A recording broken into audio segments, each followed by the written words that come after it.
All right, another concept I want to introduce to you is the type function. And the purpose of the type function is to display the data type. So let's take a look what that means. All right, so remember, Python data types. So we've seen this a couple times already. So when it comes down to Python data types, we're going to be looking at integers, floats, strings, and later on, not in today's session, but we're going to be looking at booleans, and then obviously these different ones as well, of the sequences, sets, and the mappings.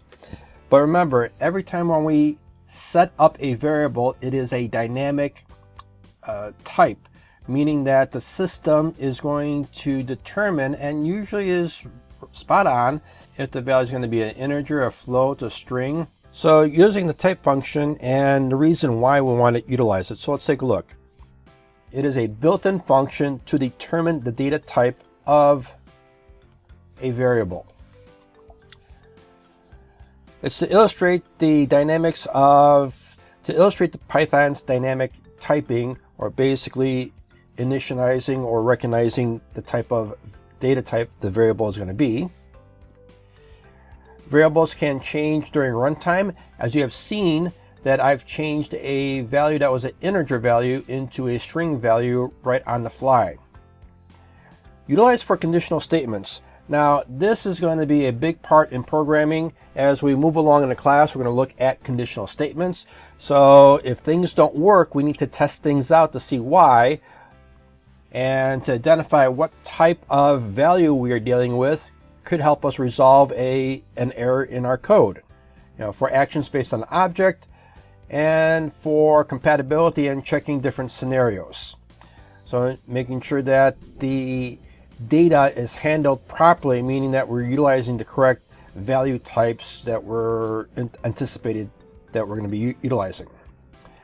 So here is going to be an example of how this is done.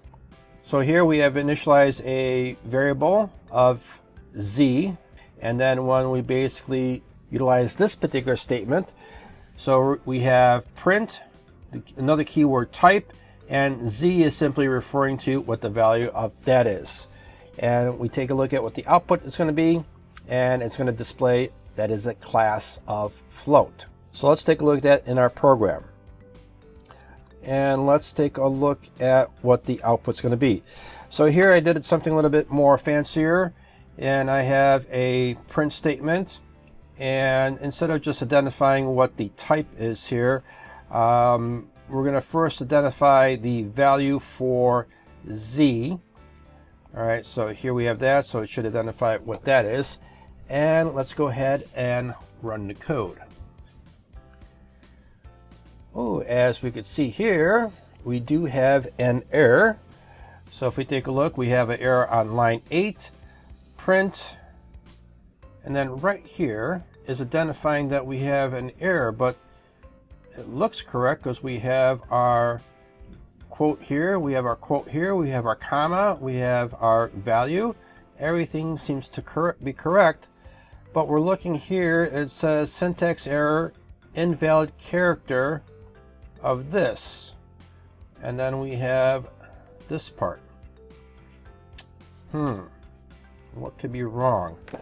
So then when we're looking at this, we could see that still something is wrong, because normally this would be highlighted slightly differently. Now, this is basically an example of what happens when you copy and paste certain things, that the characters that you're utilizing look like what they're supposed to be, but they're not. So these are basically double quotes, correct, but they're of the wrong type. So if you notice, when I change this around to the correct double quotes, something like this, again, this changes to its correct format, and then we have that component. Now when we go ahead and run the code this time,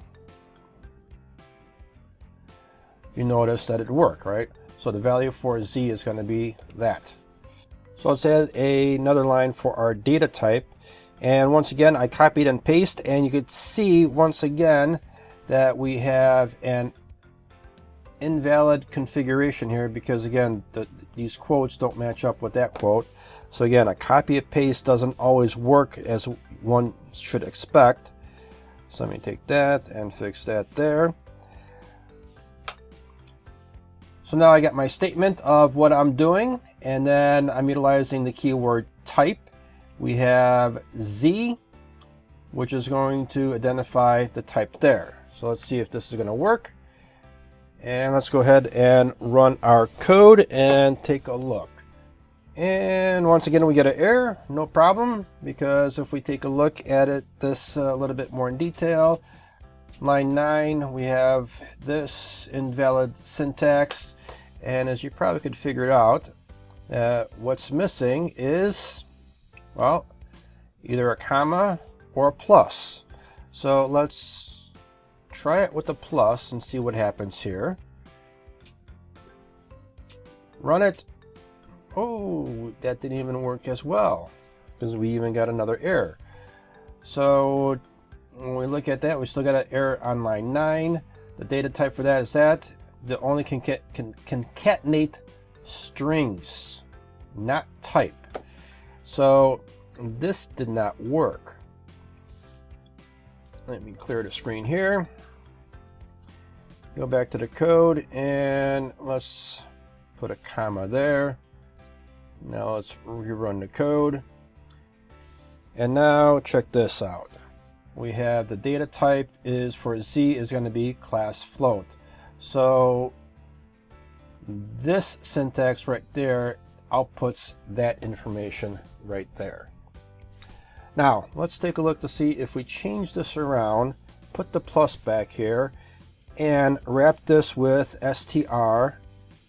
Wrap that.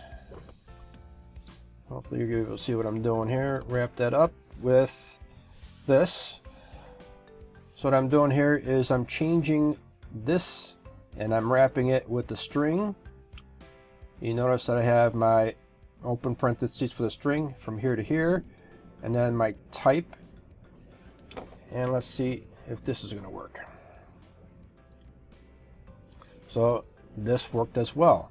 So I'm concatenating, and with the concatenation here, this is our plus, and anything that I concatenate, if it's not a value of string, we need to convert it to string like we did here.